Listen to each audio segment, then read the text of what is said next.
In Bel Air, Texas, a perfect family was shattered by a double murder. No signs of forced entry, but all eyes were on their son, AJ. Did he do it, or is there more to the story?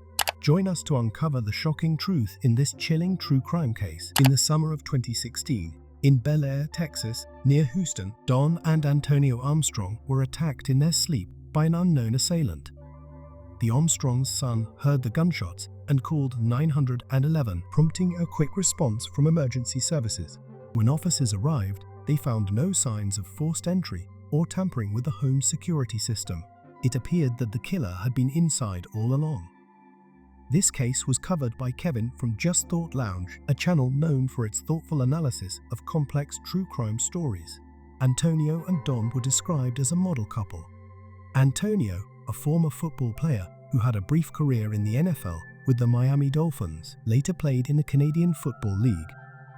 After retiring from professional sports, he and Dawn ran a gym in Bel Air, where Antonio also worked as a personal trainer and motivational speaker. The Armstrongs had 3 children: Josh, Dawn's son from a previous relationship, 16-year-old Antonio Jr., known as AJ, and 12-year-old Kyra. On the night of July 28, 2016, the family went to bed around 10 p.m., with AJ staying up, later texting his girlfriend. Around 1:40 a.m., AJ called 911, reporting gunshots and finding his parents' bedroom door ajar, a rarity for them. AJ didn't enter the room, but reported hearing ringing in his ears and wondering aloud how someone could have gotten inside. The call lasted 16 minutes, during which he and Kyra exited the house to meet the police. Inside, responders found Antonio S.R. barely alive with a gunshot wound to the head, and Dawn, who had been shot twice, dead at the scene. The couple had pillows over their heads, and a note was found in the kitchen reading, "I've been watching you for some time." The investigation revealed no forced entry and no sign of anyone leaving the house, suggesting the killer was inside all along. Suspicion quickly fell on AJ, the only other person in the house aside from Kyra. AJ was taken into custody and questioned. He maintained he had a good relationship with his parents and was shocked by the events. Despite his claims, police found some concerning evidence. Bullet holes were discovered in AJ's room, and AJ admitted to firing his father's gun weeks earlier. However, investigators found fresh materials from the ceiling in the master bedroom, suggesting the shots were recent. Additionally, there were burn marks on the carpet and a strong smell of gasoline, indicating a possible attempt to start a fire. Despite the evidence pointing towards AJ, there were inconsistencies. There was no gunpowder residue on AJ, no blood spatter, and no signs of a thorough cleaning. DNA found at the scene matched the Armstrong family, but couldn't be attributed to a single person. AJ also claimed to have seen someone fleeing the scene, wearing a mask. Antonio S.R. later died from his injuries, and AJ was charged with 2 counts of capital murder. However, the case was far from clear-cut, with many unanswered questions and conflicting evidence. The investigation continued as the community grappled with the shocking tragedy. A young man named AJ Armstrong was facing serious charges that could lead to a life sentence without parole for at least 40 years if convicted. His family was deeply supportive, standing by him as his defense lawyers prepared for trial. A woman named Maxine Adams, a friend of the family, introduced a new theory. She claimed that AJ's father, Antonio Sr., had connections to a dangerous world involving a prostitution ring and had received threats.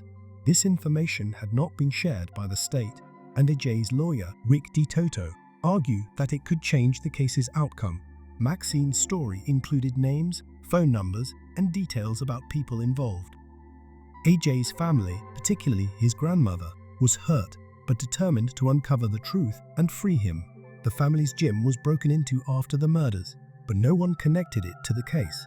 Maxine's claims couldn't be proven, but the rumors and strange events made the defense think the state was hiding something. Despite these arguments, the judge decided not to dismiss the case, and AJ went to trial at 19. The defense then pointed to another suspect, Josh Armstrong, AJ's older half-brother, who had been diagnosed with schizophrenia and had struggled with mental health issues. Josh's ex-girlfriend, Hannah Pylon, testified that he was home on the night of the murders but couldn't confirm his whereabouts at the time of the crime. She also mentioned that Josh became paranoid and obsessed with the murders afterward, eventually seeking psychiatric help. AJ's sister, Kara, also testified, describing Josh as feeling like an outsider in the family and explaining problems with the home's security system. The defense argued that the alarm system, which was key evidence against AJ, was unreliable. The prosecution presented text messages showing a strained relationship between AJ and his parents, highlighting their disappointment in him for various reasons. However, AJ's lawyers argued these were typical teenage issues, not evidence of a motive for murder. After hearing all the evidence, the jury deliberated for 3 days, but couldn't agree on a verdict, resulting in a mistrial. Despite this, the state announced they would retry the case, determined to seek justice. The second trial was delayed because of the pandemic and didn't start until 2022. By then, AJ was 23 years old and had a son named Hendrix Antonio, named after AJ's father and grandfather.